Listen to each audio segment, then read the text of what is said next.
What's going on, everyone, and welcome back to the Surprise Jab Podcast. I'm your host, Zach Ruger. Surprise with new topics every single week and jabbing you with your daily dose of UFC, and we are back with a fantastic episode today as we have our UFC Vegas 109 predictions on today's episode. I'm pumped.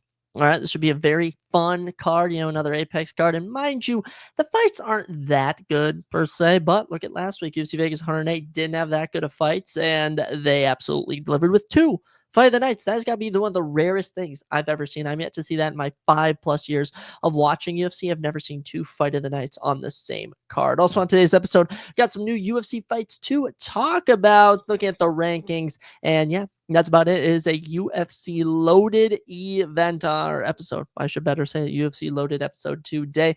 Haven't seen any new movies. Haven't really been any new sports news. I know that the NFL season is coming up, so we'll probably be talking about that a bit, a little fantasy football action. But other than that, I say we just dive right on into it with some new UFC matchups today, and we got some fun ones. All right, kicking off the card, kicking off our new UFC fights, I should better say.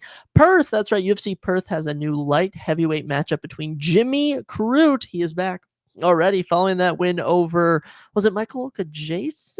Who did he beat? Oh my gosh, he recently submitted someone around Marcin Prachinio. That's who it was. He's back to take on Ivan Erzlin, and Ivan Erzlin is already 0-2 in the UFC, so they're just trying to feed Jimmy Crute some matchups, get him back in the win column, which I absolutely love. And Jimmy Crute's the hometown boy. Ivan Erzlin's coming out of Croatia, so would have kind of liked to have seen Ivan fight on a more European card. I know they're planning to go to Qatar later in the year, but Perth for Jimmy Crute, good stuff there. That should be a fun matchup.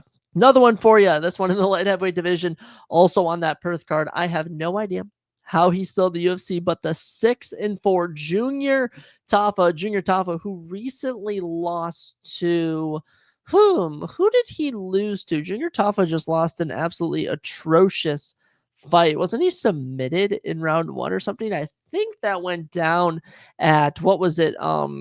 I'm trying to remember. Oh my gosh, was it Whitaker de Ritter where he lost? Oh my goodness, it has been a minute. Oh, that was on the UFC Baku card, if I'm not mistaken. He lost to I have no idea where Junior Tafa just lost. He recently fought. I swear he just had a matchup. Was it Nashville? Yeah, he lost to Tuco Tucos. How embarrassing is that? Tuco Tucos is absolutely atrocious. Not to be mean, Tuco, you're better than me in MMA. But yeah, embarrassing stuff there. And as for Ibo Aslan, his opponent at UFC Perth, Ibo, is currently on a 2-fight losing streak, and it's been less than pretty. He recently also lost to someone. Ibo was supposed to absolutely knock out, I think it was Billy Alicana, and he just completely whiffed in that match. Before that, he had lost to Ian Kudalaba, and I thought Ibo was going to be ranked by the end of the year in the top 10. But anyways, this one should be either a hit or a miss. I hope someone gets knocked out, but UFC Perth is loading up on their fights. Here's a super fun one. I'm actually pumped for this one. It's kind of sad. UFC Shanghai, we have lost Marco Tulio versus Michelle Pereira. Marco Tulio, unfortunately, getting injured. So stepping in to replace Tulio to take out Michelle Pereira, none other than Kyle the Darce Knight Dawkins. And Kyle was picked up a couple wins outside the UFC after kind of getting brutally knocked out of the UFC. Was it Roman Dolidze who finished him or something? He got kicked out. He got, his contract wasn't renewed, but he's 15-4 now. He's been doing pretty good. Unfortunately, he's being fed to Michelle Pereira, who is 31-13. He's also 9-4 in the UFC. Last two losses are to Abus Magomedov and Anthony Hernandez, who's actually in the main event, funny enough. So I'm probably riding with Michelle Pereira in this one. Get another round 1 knockout, round 1 submission. However, should be fun nonetheless. Another one for you. This one's crazy. This one's actually crazy. UFC Vancouver, all right, October 18th. The number 14th ranked Bruno Silva back after getting knocked out by Joshua Van, here to take on the recently 10-1 Hyung Sung Park. That's right. Hyung Sung Park fought last Saturday. This fight was announced on Thursday. So literally 4 days removed from his last defeat to Tatsuya Taira. He's already back, already getting a ranked opponent. I absolutely love it. And honestly, I think I might ride with Hyung Sung Park in this one. Bruno Silva's on his way out. He's 35 years old. Hyung Sung Park is coming in. I guess he's 30, so he's not too much younger, but Tungsten Park already back in action. You'll love to see it. That UFC Vancouver card is slowly building up, which I absolutely love. Speaking of the flyweight division, going on to our UFC Rio card, October 11th, you have Rafael Filo. Rafael Filo back in action to take on Concrete Clayton Carpenter. And Clayton recently lost his first professional bout to none other than Tagir Lembekov, who he took the distance. So yeah, it's kind of a win right there. As for Rafael Filo, he has wins over Ode Osborne and Daniel Perez in the UFC. This should be very competitive. I actually don't know who I'm riding with. Rafael 16-4 has much more experience, but Clayton, we showed he's an absolute dog, holds wins over Lucas Rocha and Edgar Cherez in the UFC. This should be a fun one, and especially for the UFC Rio card, Brazilian USA guy, they're going to be rooting heavily for the Brazilian. But let's get into our two biggest matchups that we have to talk about with you all today. Marlon Vera versus Amin Zahabi at UFC Vancouver is official. Not even the main event. I just want to add that not even the co-main event could become the co-main event, but as of right now, not even the co-main event. Number 7th ranked Marlon Vera back after his defeat to, was it Devison Figueiredo? He lost last two. I can't remember if he had a fight in between there. I think his last loss was Devison Figueiredo. And as for Amin Zahabi, he just retired Jose Aldo, like officially retired Jose Aldo. Dude's ranked number 10. I absolutely love this. Amin fights out of Canada. This is a hometown matchup for him, and this is a chance for him to go from number 10 to truly into the top 10 of the division. He'll be ranked number 7 if he wins this, potentially even number 6. This is a massive opportunity for Amin Zahabi, and I think he's going to get past Marlon Vera here. I think Marlon's on his way out. However, you never know with this Ecuadorian. Sometimes he pulls it together and gets a big victory. But Marlon Vera, Amin Zahabi, the second biggest matchup we've had announced this week. As for the biggest, I'm sure you've heard UFC Rio de Janeiro, October 11th, has its official main event as the number 4 ranked Charles do Bronx Oliveira is back already to take on the number 10 ranked Rafael Fiziev. That's right, both these guys very quick turnarounds, especially Oliveira, who's just knocked out cold by Itopura. But I've noticed a trend when Itopura beats someone, beats Josh Emmett pretty handsomely. Josh Emmett knocks out Bryce Mitchell, beats Volkanovski. Volkanovski wins back the featherweight championship, beats Max Holloway. Max Holloway retires Dustin Poirier. So I think Oliveira bounces back right here, especially for Fiziev. I don't want to say his win over Ignacio Mohammed was lacking, but it wasn't anything impressive whatsoever. There's nothing there where I was like, oh my gosh, he's going to be a world beater. No, I didn't see any of that. But this one, Charles Oliveira, Rafael Fiziev, I got Charles in round 1. You know, you can get my prediction 3 months early. I am riding with my boy Charles Oliveira. He's no longer taking on one of the greatest fighters we've ever seen in Itopura. He's taking on a guy in Rafael Fiziev who is only win in the last, 4 years or something is over Ignacio Bahamadez. Yeah, I'm definitely riding with Charles in this one. People are saying he's going to get knocked out. I have not seen that knockout ability from Rafael Fiziev in a long time. That Rafael dos Anjos win, that was 3+ years ago. All right, so we can move on from that, but that's easily the biggest fight that we've had announced, and honestly, it is absolutely fantastic. It's a fantastic matchup, and the rest of the fights on this card are just amazing. Just utterly amazing. So looking forward to that. But without further ado, I say we waste no more time. We get right into our UFC Vegas 109 official predictions. I mean, it's going to be so good. Going to be so good. I am pumped for it. And I'm going to try and get my screen to show the fights up here. I'm still learning. We are trying to record our first ever episode filming myself. And let me just tell you, it is much more of a challenge than I thought. So new layout, add item.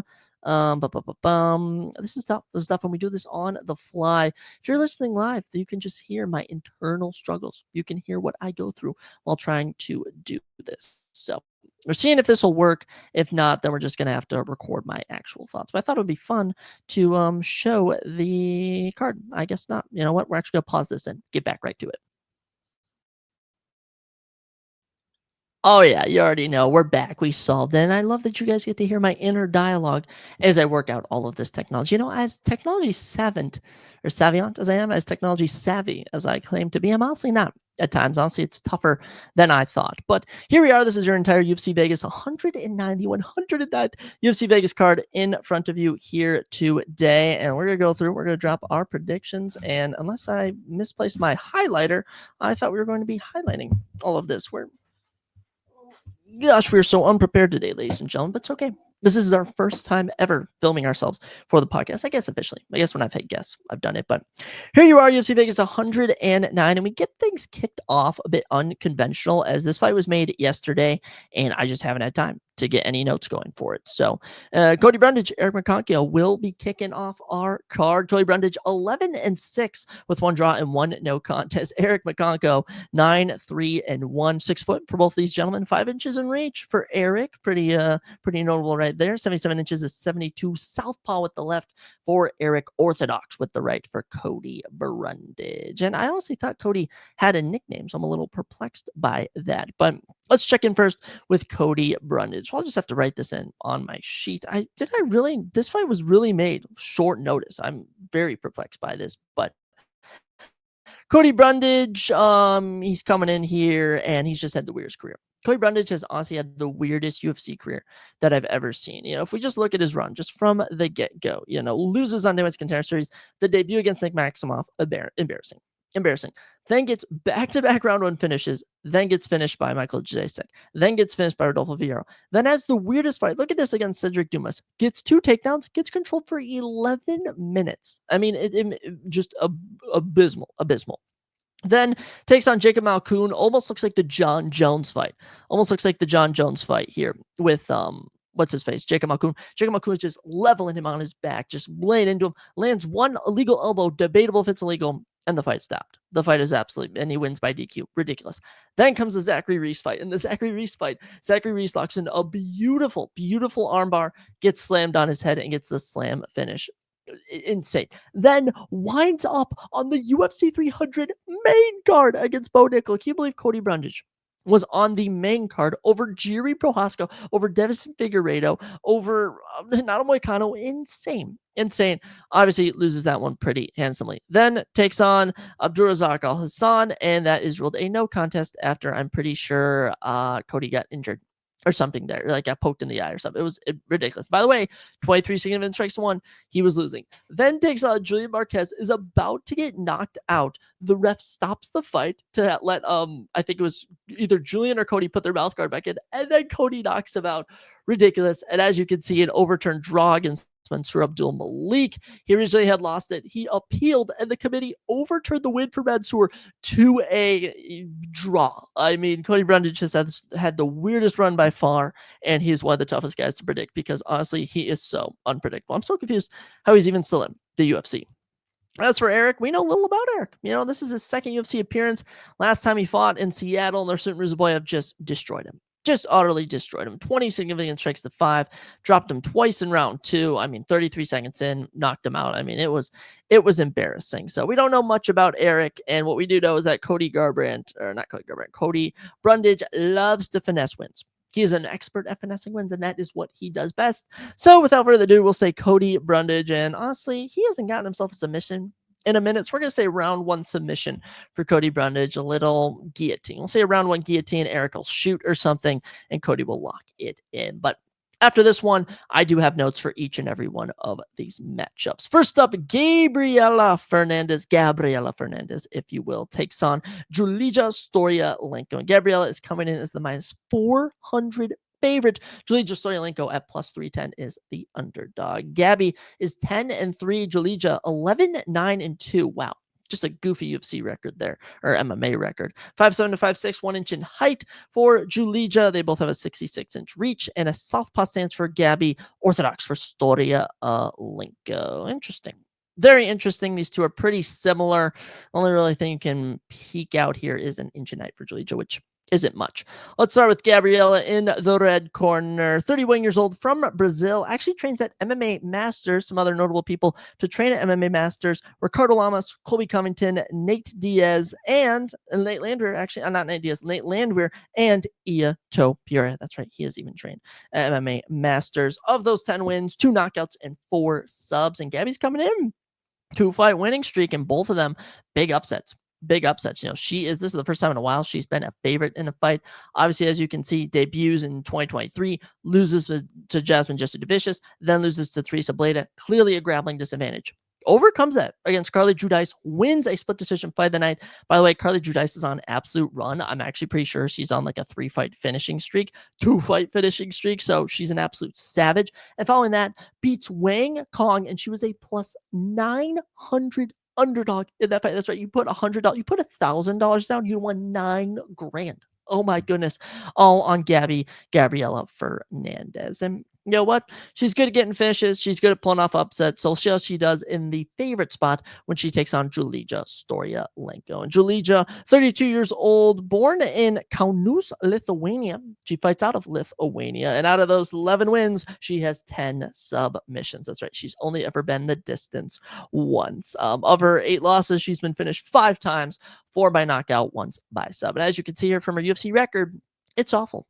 I have no idea how someone with a 2-6 UFC record is still in the company. Obviously, Yana Santos is a notable name. Julia Avila, she used to be ranked. Alexis Davis used to be ranked.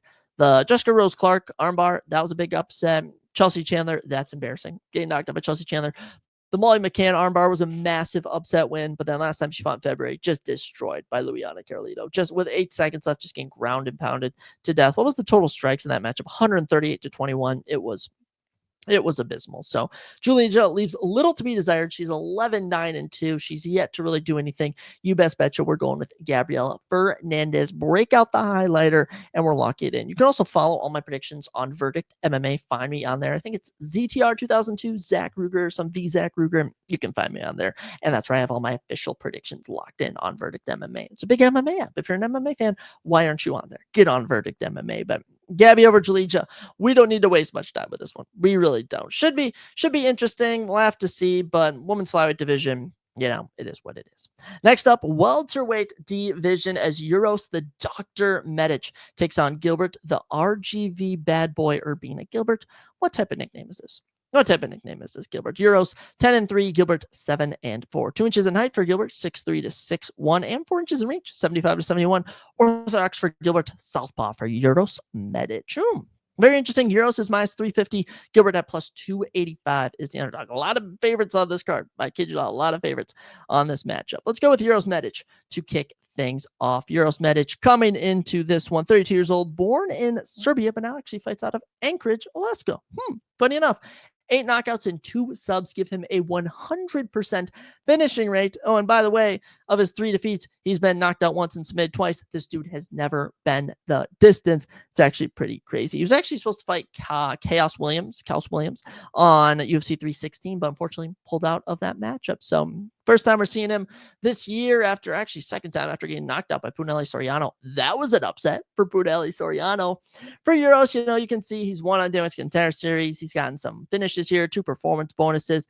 Biggest career win is Tim Means, which doesn't really say much. But to be fair, the losses to Jalen Turner and Majdabek Orlbai, those are valid. The loss to Punelli Soriano, not very valid. So this guy was fighting at welterweight for a while. He's now since moved up to middleweight. We'll see how this treats him here when he takes on Gilbert Urbina, if that affects him at all. But he's back at welterweight, so best of luck to him. His opponent, Gilbert Urbina. Gilbert is 29 years old, born in Ohio, but now fights out of Texas at Jackson Wink MMA. You know who else fights out of Jackson Wink MMA? Carlos Conda, Diego Sanchez, and John Jones. I swore Kevin Holland also fights out of Jackson Wink. I'm thinking something else maybe.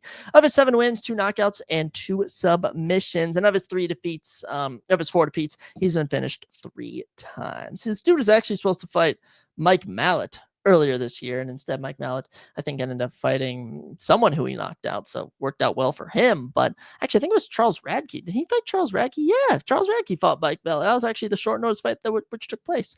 That was actually, funny enough, the last guy to beat Gilbert Urbina. Gilbert, as you can see, 1-2 in the UFC, losses to Brian and Charles, but he does also win over Orion Kosk, even though Orion Kosk kind of freaking sucks, if I'm being honest. Gilbert hasn't amounted to much. Doesn't really have a chin. Hasn't really done anything. Last win was 2 years ago.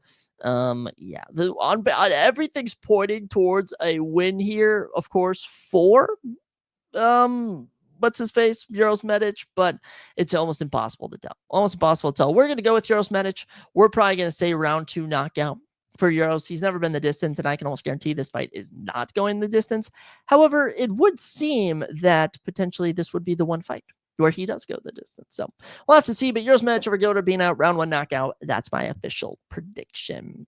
Next up, we had just some ranked women's bantamweights. Funny enough, and as I look at the women's bantamweight rankings right here, I don't know if I can actually share that screen. Am I allowed to? Am I allowed to share that screen? There we go. Beautiful. We can see it.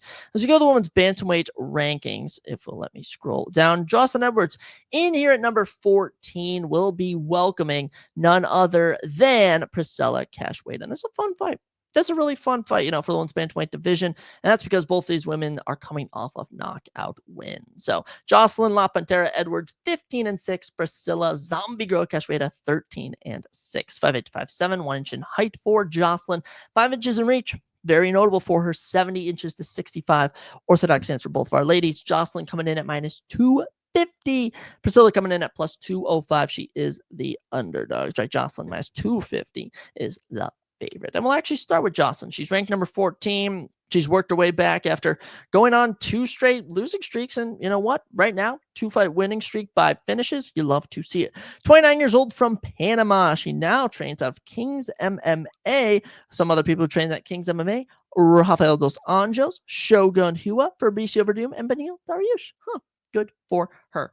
Out of her 15 wins, she has 10 finishes, 6 KOs, and 4 subs. And she was actually supposed to take on Mayra Bueno Silva here. Mayra Bueno Silva, by the way, is ranked number 8. However, Mayra pulled out. Oh, shocker. Mayra Bueno Silva pulling out of a fight. And instead, in steps Priscilla Cashweda. So at least we get to see Jocelyn Edwards fight again. I always do enjoy watching her fight. She's not too bad of a fighter.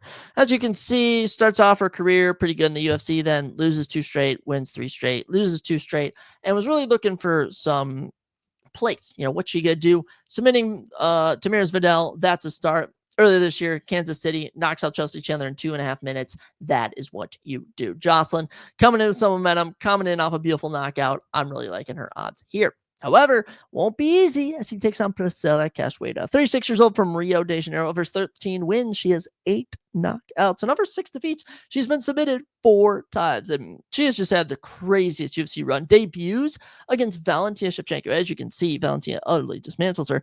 Then fights Molly McCann. Then fights Elena Carolina. Then gets 2 knockout wins. Good for her. Then gets submitted by Jillian Robertson. Then fight of the night. Round 1 knockout. Then Miranda Maverick submits her. Jasmine Justice Vicious submits her. By the way, this is one of the most dominant wins I've ever seen against Jasmine Justice Vicious. 320 total strikes at 26. I mean, what? So Priscilla kind of was in the dump, but then fought earlier this year in March, knocked out Josia Nunez, and now she's looking pretty good. So both these ladies coming in off of impressive wins. This is 50-50. If you ask me, but I think, this isn't Tamiris Vidal for Jocelyn. This isn't Josiane Nunez for Priscilla Cashweda. These two are both tightly matched up. And when these two go at it, my prediction is that Jocelyn is going to get it done. I think she's going to lean more on the grappling in this matchup. And, whoever wins this is going to be looking up. But especially for Jocelyn, if she gets the 3 straight wins, she'll probably move up to number 13, maybe even number 12 in the division, and she'll be looking at another top 10 opponent. So we're going to lock in our prediction with Jocelyn Edwards by round 3 submission. I think she's getting another round 3 submission. Break her down, continue to grapple, finally catch her slipping in round number 3. Next up, one of the biggest favorites on the card, and this one is Prospect Watch.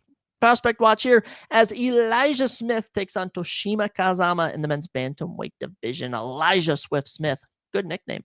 8-1, Toshiyama 11-4, 5'9" to 5'7", 2 inches in height for Elijah and 2 inches in reach as well. 71 inches to 69 inches orthodox stance for both of these gentlemen. And Elijah is under a month older than me.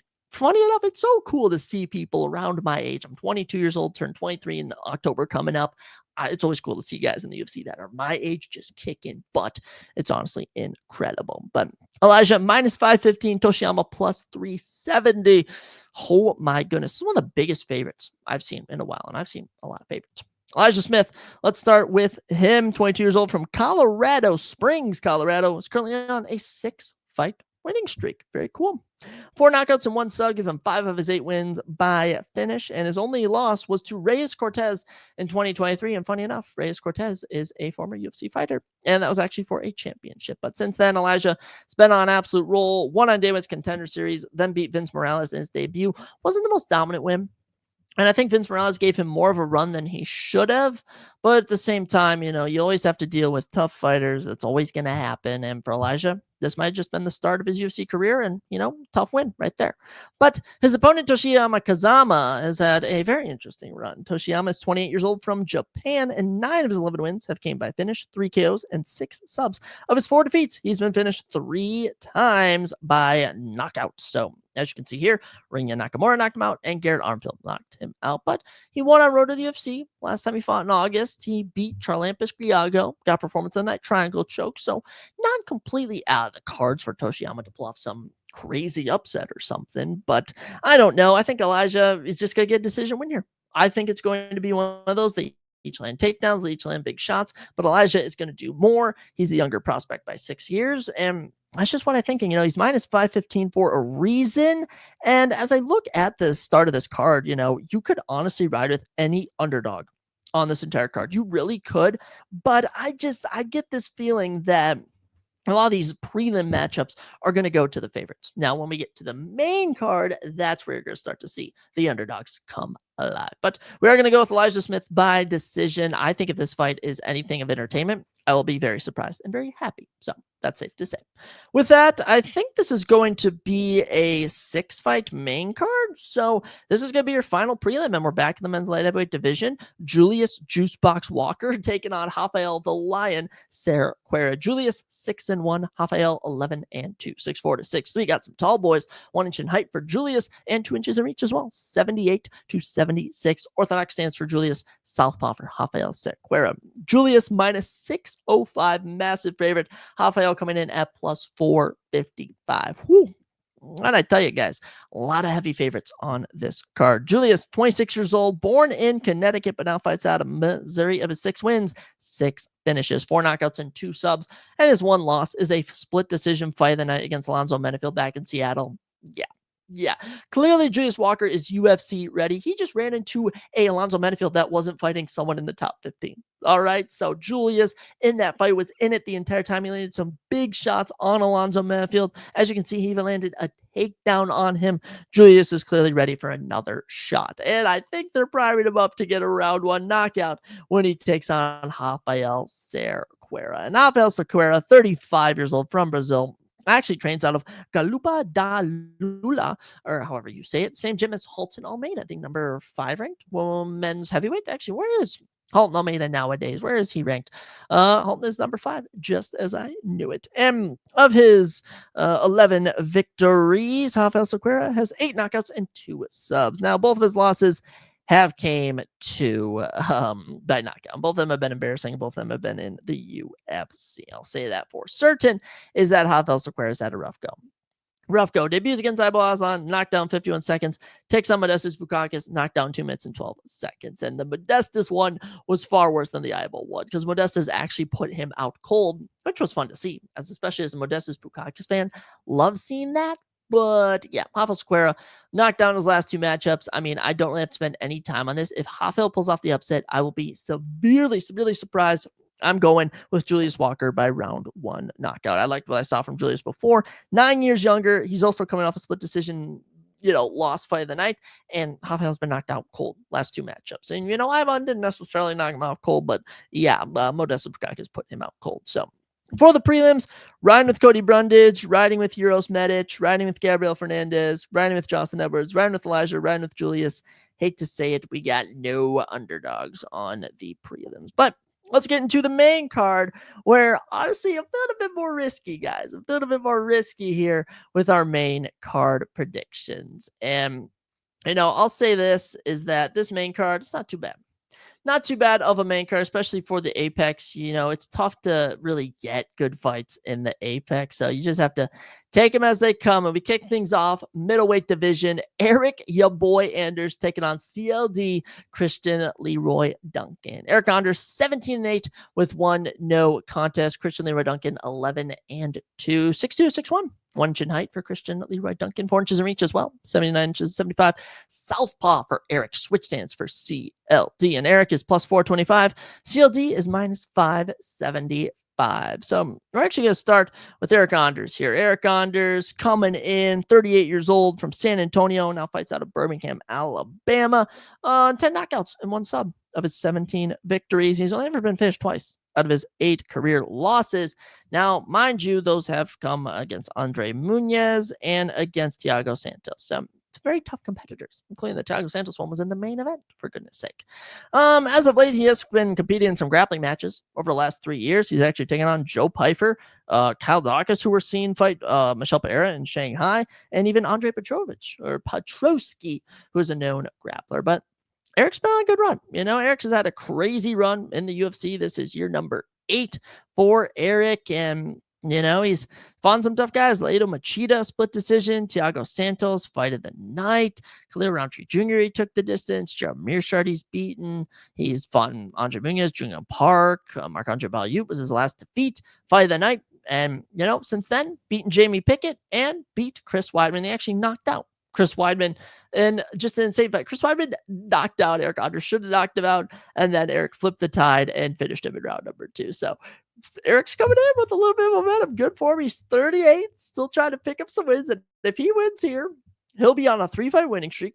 4-1 his last 5. Only losses a fight of the night to MAB. And he could be looking at a ranked opponent, but it won't be easy as he takes on the 30-year-old coming at you from Gloucester, England. I was trying to think where he was from in England, and yes, Christian is from Gloucester. And the minus 575 favorite has 8 knockouts and 1 sub of his 9 career finishes of his 11 victories. CLD coming in, he's 4-2 in the UFC. Dusko Todorovic beat by injury, lost the decision to Armin Petrosian, finishes Des Tululin and Claudio Ribeiro, then loses to Gregor Rodriguez. The last time he fought, beat Andre Puliev in March. Just, coming in, massive prospect coming out of England. A lot of hype with this guy, and he just hasn't lived up to it. If I'm being honest, he has not lived up to the hype whatsoever. I will say the one thing that both these guys got going for them is it's their first time fighting at light heavyweight. These two guys have fought in that middle. Oh, this is at middleweight. I thought this was at light heavyweight for some reason. So you never know what you're going to get with these guys, and I think it's going to be a bit slower paced. And I really do like CLD here, especially being that Eric Anders wins are always sloppy. But, Eric got a win in the Apex. He's been knocked down his last 3 fights. I find that absolutely crazy. I don't know, guys. I don't know. Eric Anders could turn back the clock. CLD could get it done. I'm going to be honest. We got to pick some underdogs here. And honestly, I'm going to be rooting for Eric nonetheless. We're going to go with Eric Anders to pick up a split decision victory where everyone thinks CLD is going to probably get the nod here, but we're going to ride with Eric. Why not? He's 38. How many more times we can see Eric Anders fight? Got to pick him at least a couple times. And for this main card, I love a lot of underdogs on here, so we'll have to see. But yes, we are going to go with Eric Anders as our first upset of the night over Christian Leroy Duncan. Moving on, men's bantamweight action, and neither of these guys are ranked right now, but whoever wins this one, I presume, will get a ranked opponent, as Miles Chapo Johns, 15-3, and with 1 no contest, takes on the 16-1 Gene Matsumoto. 5'7" to 5'6", 1 inch in height for Miles. Both men have a 68-inch reach, and both men stand in the orthodox fighting position. Fairly similar. This is some of the closest odds on the card, minus 285 for Gene, plus 225 for Miles Johns. I kid you not, guys. There is a lot of big underdogs on this card, and this one's tough.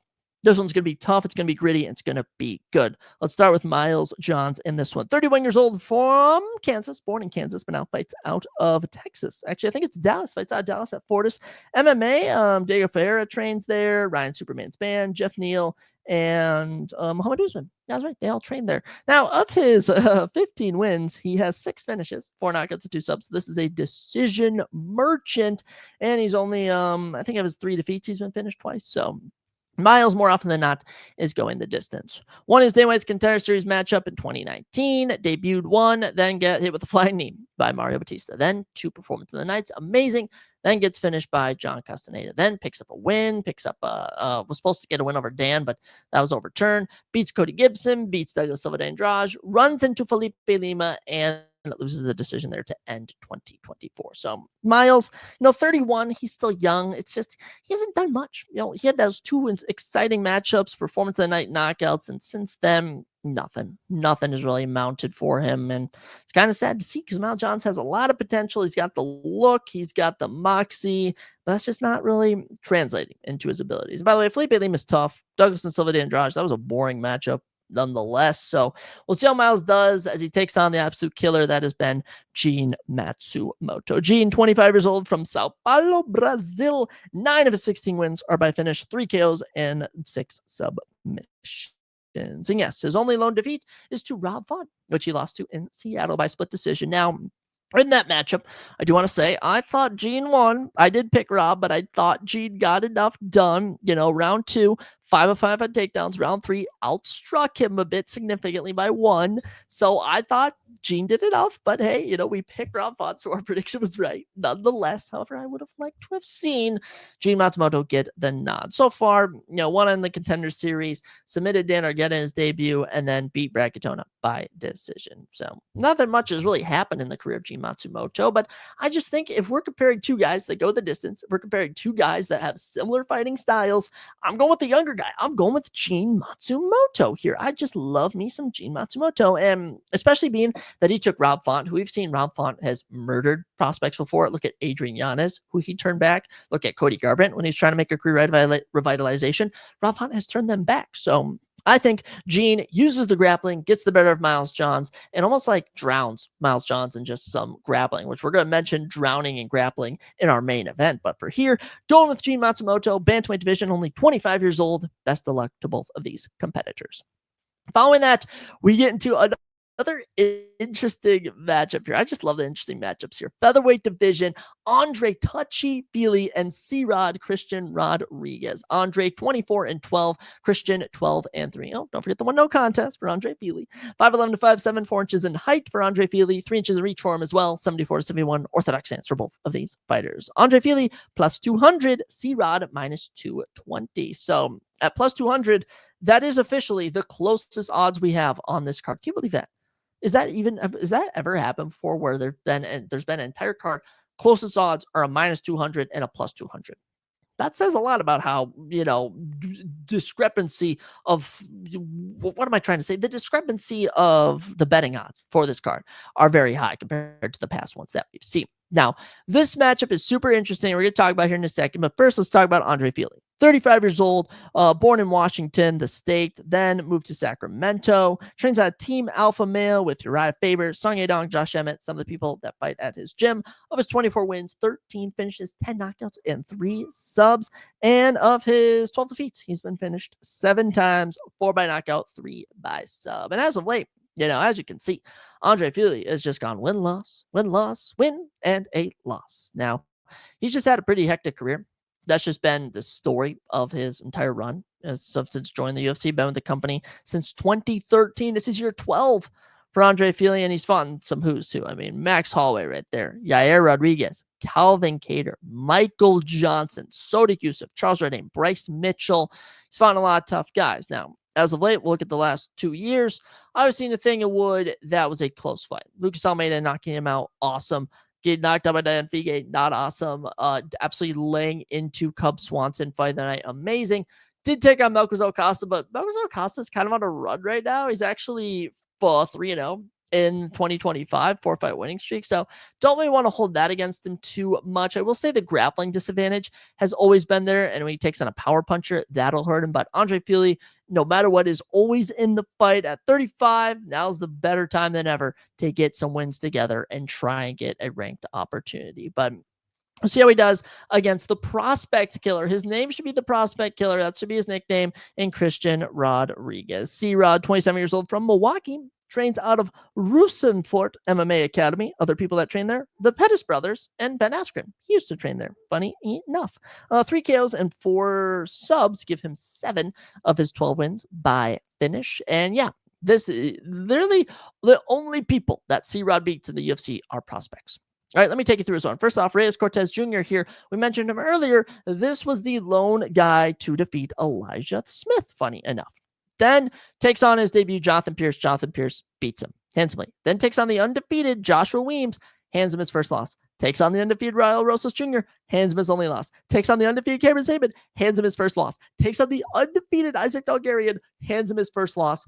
Takes on a veteran, you can say Julian Rosa, 30 plus fights, 30 something years old, gets submitted in round one. Takes on the undefeated Austin Bashir this year, hands him his first loss. Takes on Marcos Acosta, who we know is a veteran, has like 23 wins, 7 defeats, loses pretty handsomely in that one. It is insane that Chris Rodriguez cannot beat staples of the division. He can only beat rising contenders, and it doesn't change here. And the fact he's an underdog, I love it even more. Give me Andre Fili. I think a decision here, and C-Rod is just going to get frustrated. He's going to be shooting takedowns. Andre's going to be defending him against the cage, hitting him up in the clinch against the cage, maybe hitting him with leaving like a little 1-2 piece. Oh, man, in distance. Yeah, we're riding with Andre Fili. We got to pick some underdogs. I keep falling into this trap this year of only picking the favorites, and it never pays off. So going with the underdog, going with Andre Fili, featherweight division. I love it. So with that, we get into, I guess you call it the big three. It's our 3 ranked opportunities for the night, or 3 ranked fights. And we kick off the women's stride division as the number 12 ranked Angela Hill takes on the number 8 ranked Yasmin Lucindo. Should be good. Should be a good matchup here, I presume. Yasmin, 17-6. Overkill. Angela Hill, 18-14. Wow. Both women, 5'3", 2 inches in height for a reach, I should say, for Yasmin, 66-64. Orthodox stance for both of our ladies. Yasmin coming in minus 185. Angela Hill, plus 155. Oh, so the odds have dipped. These are the closest odds on our fight card. We'll start with the number 8 ranked Yasmin Lucindo. She is 23 years old from Brazil. Fights out of Academia Fight House, the same gym as the number 1 ranked Virna Jandiroba in the women's strawweight division. Yasmin has 8 knockouts and 3 subs out of her career 17 victories. And of her 6 defeats, she's been subbed 3 times. So far, had a fight in her debut against Yasmin Jaraguay. Banger fight. Banger co-main event. That was such a fun fight, that fight between those two. That was a great time. That was a great time. And after that, put together a great win streak. Brogan Walker, Poliana Viana, Caroline Kowalski, Marina Rodriguez, then took on Amanda Lemos earlier this year and, just got dominated. Just got dominated. Got grappled to death by Amanda Lemos. That fight sucked. That actually kind of dropped UFC 313 from being like a good pay-per-view to just being kind of a mid pay-per-view. And Yasmin, she's kind of green. We've seen the greenness come out, she's good. She's very good, but certainly it was exposed the Amanda Lemos fight, and we'll see if it's exposed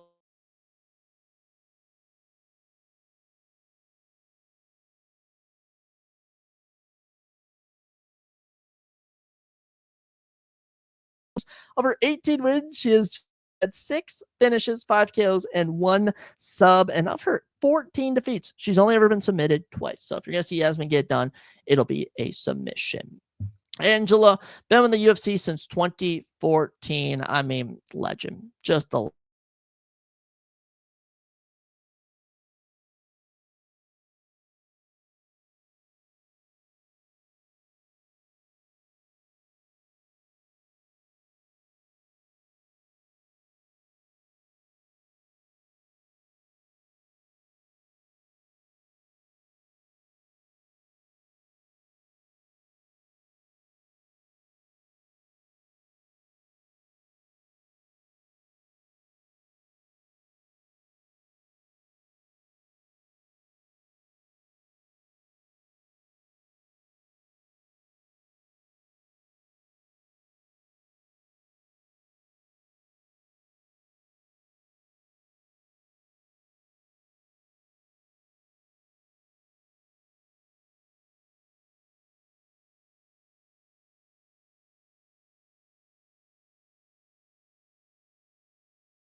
All right, I don't really know what happened here. If we lost the screen or something, I don't really know.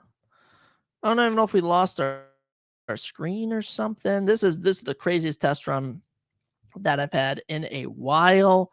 So if you guys have been still able to hear my audio, that's good. If not, I'm sincerely sorry. This has been very janky. This has been very screwy, and I'm gonna have to upload this pretty quickly. So I apologize in advance, but we're learning. We're learning. I'm learning how to accurately do this. So I was just talking about, if you didn't hear me, a bunch of stuff about Steve Ursig, a bunch of stuff. My last pick was Angel Hilvery, Yasmin Sindo. I don't know where we lost the feed, but yeah, my computer sucks. By the way, I really need a new computer. If anyone has any computer recommendations, please let me know. I desperately need a new computer. And if this is lagging, yeah, we'll try not to lag in the future. I do have terrible home Wi-Fi, so maybe I should record a library. But anyways, I was just talking about Steve Ursig. If everyone heard that, fingers crossed that it was still recording, or that you just couldn't visually see me. But yeah, Steve Ursig, good stuff. Good stuff from Steve. We'll see if he can rebound. But now let's get into Ode Osborne. Ode coming in 33 years old from Jamaica, now fights out of Milwaukee. Somehow trains out of the same town as C-Rod, and they aren't even in the same gym. Must be multiple gyms in Milwaukee. 5 KOs and 5 subs give him his 10 of his 13 wins by finish. And of his 8 defeats, he's been finished 6 times, 4 by sub. Yikes. Now, for Ode, it's been a not the best run so far in the UFC, kind of just on, off, on, off.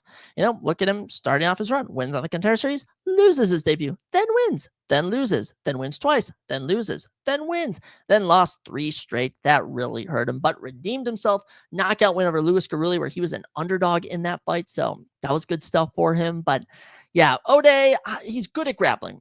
Knockout here, really good, but really, I'm looking at him, he's a grappler through and through, and he's got the knockout power. He can get it done, but this is Steve Ursig. I remember Steve Ursig, who took on David Dork on a couple of days' notice and beat him when he was ranked number 10. I remember him taking on Matt Schnell, knocking him out cold. I remember him sending the champion Pantoja to a decision where everyone was kind of like, is there a world where Steve Ursig wins this? I remember that Steve Ursig. Again, I'm not giving out hope on Steve Ursig yet. Minus 400. Give me Stevie boy. Give him to me. I think in the striking department, he has a big advantage. In terms of grappling, I'm hoping he has improved since the Pantoja fight, and he can take it to Ode and get it done. And Ode, respond to me on LinkedIn. I'm very upset. I wanted to have you on as a guest, and you ghosted me. So I actually think he hearted my message. What is that, Ode? All right, now this is personal. We are actively rooting for Steve Ursig in this matchup. So Steve Ode, I would say round 1 knockout. Why not? But with that, ladies and gentlemen, that gets us into our main event. And unlike some cards, this main event is actually the best fight on the entire UFC Vegas 109 card. We head to the men's middleweight division as the number 10 ranked Anthony Fluffy Hernandez takes on the number 9 ranked Roman Dolidze. Does Roman even have a nickname? Does Roman have a good nickname even? No, he does not. But Fluffy Anthony Hernandez, that's a good nickname. 15-3 for Roman, 14-2 with a no contest for Anthony Hernandez. 6'2" to 6 foot, 2 inches in height for Roman, and 1 inch in reach, 76-75. Orthodox stance. These boys stand in the same stance. Plus 250 for Dolidze, minus 300 for Anthony Hernandez. That's right. He's the favorite here. We'll start with the number 9 ranked Roman Dolidze. 37 years old, born in Georgia, the country, now trains out of Extreme Couture in Las Vegas. Of course, same gym as Chris Curtis, Sean Strickland. Notable gym. 8 KOs and 3 subs give him 11 of his 15 wins by finish, and he's never been finished of his 3 professional defeats. And as you can see here, debuted in 2020, 2 straight wins, loses to Trevin Giles, picks up 4 straight wins, clean wins over Kyle Dawkins, Phil Hawes, and Jack Manson. Great run. Gets a shot against Marvin Vettori, loses. Then gets a main event against Nazny Imavov, loses. But then beats Anthony Smith, beats Kevin Holland, and most recently beat Marvin Vettori in a main event. Now, I will say it was one of the most boring main events that we've had all year, but nonetheless, it's a main event. He went 5 rounds. He proved he can be dominant. So Dolidze, seen him lean on the striking through his last 3 matchups, but also lean in the grappling against Kevin Holland and Anthony Smith. Now, Imavov kind of exploited him. That was kind of like the last time we really saw him get destroyed. That was over a year and a half ago. So since then, Dolidze buying his time, fighting in the Apex. He's back again, main event against Fluffy Anthony Hernandez. Anthony coming in 31 years old from California on a 7-fight winning streak. At one point, Anthony Hernandez was 7-2 Now he is 14-2, absolute legend. Of those 14 wins, he's gotten 11 by finish, 3 KOs and 8 subs, and both of his losses he has been finished in. So yeah, Kevin Holland knocked him out and Marcus Perez knocked him out, but that was 6 and 5 years ago. I do want to say that this is a whole new Fluffy. Now, he actually has had an absurd 12 canceled bouts in the UFC. I don't know how many are his fault, but this dude has had 12 canceled fights in the UFC. It's utterly insane. One more fun fact, these two were supposed to fight at UFC 302 last June 2024. Unfortunately, that fight fell apart. But, since losing to Kevin Holland in 2020, Hernandez has just been on a tear, submitting Rodolfo Vieira, who is legit the BJJ Hunter, getting Josh Frim kicked out of the UFC, manhandling Marc-Andre Barriault, manhandling Emin Shabazian, destroying Roman Kopylov, destroying Michel Pereira, and proving he is dominant against Brendan Allen. This is a grappler through and through. Of this 7-fight winning streak, he has landed an insane 39 takedowns. This is just on this win streak. In terms of the entire UFC, yeah, he has landed, you see it right there, 45 takedowns so far in the UFC, and he has that drowning Khabib Islammakhachev lifestyle where he just fails, gets pushed off, shoots back in, just keeps shooting back in, and he'll take you down and just swarm you. But he hunts for submissions. He's always on the submission hunt. And, I saw a lot of people picking Roman this week, and I'm a little offended because, I'm not a guy who's picked Hernandez against Kopylov, against Michel Pereira, or against Brendan Allen. I have not been rocking with Anthony Hernandez, but I'm a recent fan, Anthony. I'm a recent fan, and I think he extends his win streak to 8, and he gets it done here. And look at that. He's ranked number 10. He could easily get up there to number 8 or even number 7, if you ask me. I'm going with Hernandez. I got Anthony Hernandez. Lock it in. Take it to the bank. And I'm thinking submission. I think another thing is Roman. He's 37. He's never been finished. I don't think even getting finished is on his mind. But to be fair, Marvin Vettori, when he beat him, never had him in any trouble. When he lost Nazanimov, he showed toughness, but he just showed he had a chin. Didn't really show any submission ability. So I'm going to say Hernandez, might have some trouble in round 1, but by the time he gets to round 2, round 3, he'll be landing successful takedowns, holding him down, finally getting the submission. And by round 4, maybe even round 5, Anthony Hernandez will go in for the kill, lock in a Darce choke, and put him away. So you have it right there. Your official main event prediction, Anthony Hernandez over Roman Dolidze in a late round 4, round 5, Darce choke. That's right. I like it. I like that prediction. I think it's going to go pretty well, if you ask me. But with that, ladies and gentlemen, that's all we got for today's episode. A lot of new fights, a lot of fun action on UFC Vegas 109. Lots going on, and we're learning how to record ourselves. I have realized that I really need to record myself if I want this podcast to grow. So that's what we're going to do, and that's how it's going to go. Now, I've really worked out how to film a outro, any of that, but you did get a little intro. I learned how to add that. So actually, maybe I can add an outro video. Should we add an outro video? Should we try and add one? I think I could add stuff live. Can I? I don't know. I shouldn't even bother. Should I? I could. Let's add with a little thank you. I'll add a little thank you here to end the video. But yeah, that's all I got for today's episode, ladies and gentlemen. Let me know who you guys are rocking with on the podcast. And I'll be back next time. So I'll catch you next time on the Surprise Jab Podcast.